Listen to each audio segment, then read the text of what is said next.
Le 13 juin 1971, le New York Times publie le premier article d'une série divulguant des documents secrets d'un volumineux dossier du Pentagone consacré à l'engagement américain au Vietnam.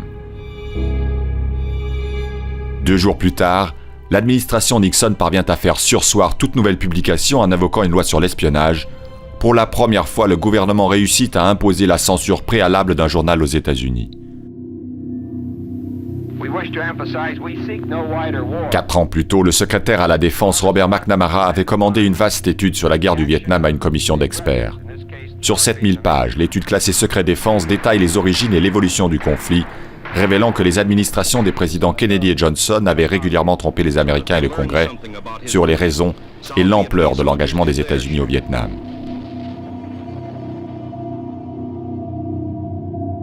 Daniel Ellsberg, un ancien combattant et consultant pour le Pentagone qui avait participé à l'élaboration de l'étude, indigné par le silence officiel, copie secrètement le dossier et tente de convaincre les sénateurs opposés à la guerre de le rendre public.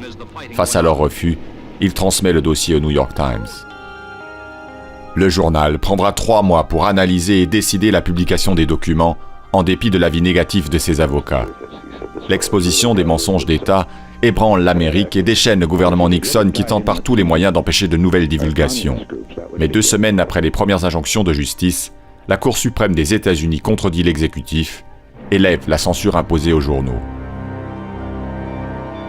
Ellsberg, poursuivi pour vol, conspiration et espionnage, est la cible des premières barbouzeries des conseillers du président qui précipiteront le scandale du Watergate et la chute de l'administration Nixon.